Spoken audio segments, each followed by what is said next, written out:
Gepleyer Azatlyk Radiosu. Siz habarlar gündeligimizi dinleýärsiňiz. Gepleşigimen Gözel Hudaýberdi we dowam etdirýärin. Türkmenistanyň harbiýleri harby gullukdaky etkerleriň we ätiýaşdaky gullukçylaryň taýýarlyk derejesinden aladalanma bildirýärler. Bu barada 16-njy ýanwarda Azatlyk Radiosuna Türkmenistanyň Içeri işleri ministrligindäki çeşme gurrun berdi. Mobilizasiýa barada häzir gurrun ýok, emma harbiýler ätiýaşdakylaryň we hatda gullukdaky etkerleriň bolup biljek harby hereketlere ören pes derejede taýýardygyndan alada galýarlar diýip gizlenlik şertlerinde söhbetdeş bolan çeşme aýtdy.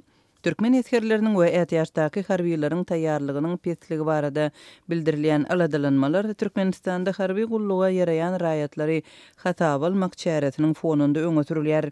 Son günlerde Azatlygyň Türkmenistandaky habarçylary we Türkmenistanyň Kronika satly gararsyz neşri ýurtda harby gulluga ýaraýan adamlaryň köpçülikligiň hatap alınıp başlananlygyny habar berdiler. Azatlygyň çeşmeleriniň bellemegine görä häzirki wagtda türkmen goşuny täze ýaraglar we harby tehnika bilen öpçün edilýär, emma etkerleriň tälimine ýeterlik derejede üns berilmeýär.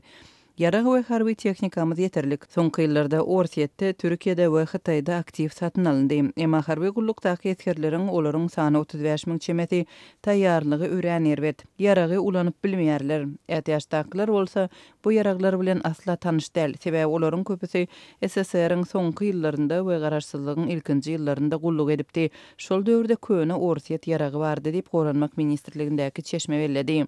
Onun sözlerine göre Türkmenistanyň ilatynyň arasynda harby taýýarlyk derejesiniň pes bolmagynyň ýene bir sebäbi garaşsyzlygyň ilkinji ýyllaryndan başlap goşunyň söwüş ukybyna ýeterlik derejede üns berilmänligi bilen bagly. Türkmen goşuny 1990-njy ýyllarda düýbi tutulaly bäri düýpli reformalara sede bar edildi. Öňkü prezident Sapar Murat Niýazow ýaragly güýçleri öz-özüniň üçinçiligine geçiripdi.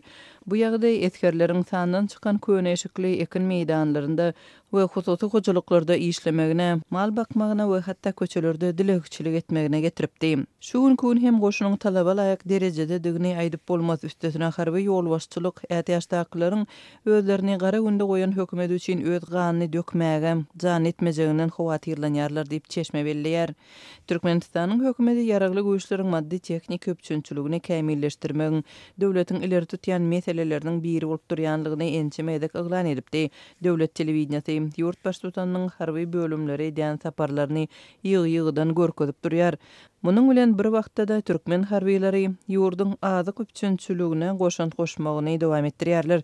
Ýa-ni ýakynda türkmen prezidenti harby we kanuny goraýjy daralaryň hojalyk kärhanalaryny gözden geçirdi we harbiýleriň maldarçylykdaky guş we it saklamak, şeýle-de gögönüm we miwe ýetişdirmekdäki işlerinden kanagatlandy.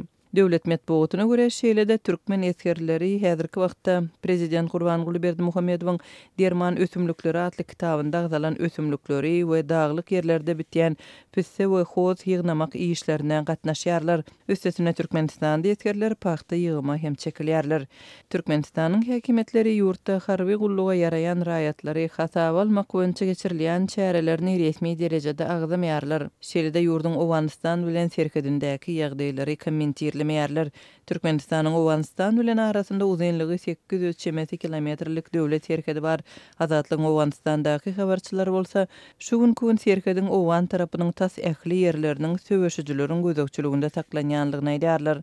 Owganistanyň resmileri serket ýaka Faryab vilayatynyň giňişliginiň 85 we 95%-nyň ýaragly toporlaryň esasanam Talibanyň elinden galýanlygyny aýdýarlar. 15-nji ýanwarda Owgan goşuny şol sanda ýöride güýçleri NATO-nyň aýgytly goldaw missiýasynyň gatnaşmagynda vilayatyň adyndan 3 etrabynda hüjüm amalaşyrdy. Faryabyň polisiýasynyň medeniýet wekili Abdulkerim Ýoroşyň sözlerine görä, söwüşlerde 20 çemeti söwüşçi şol sanda ýaragly toporlaryň biriniň meýdan komandiri öldürilipdir.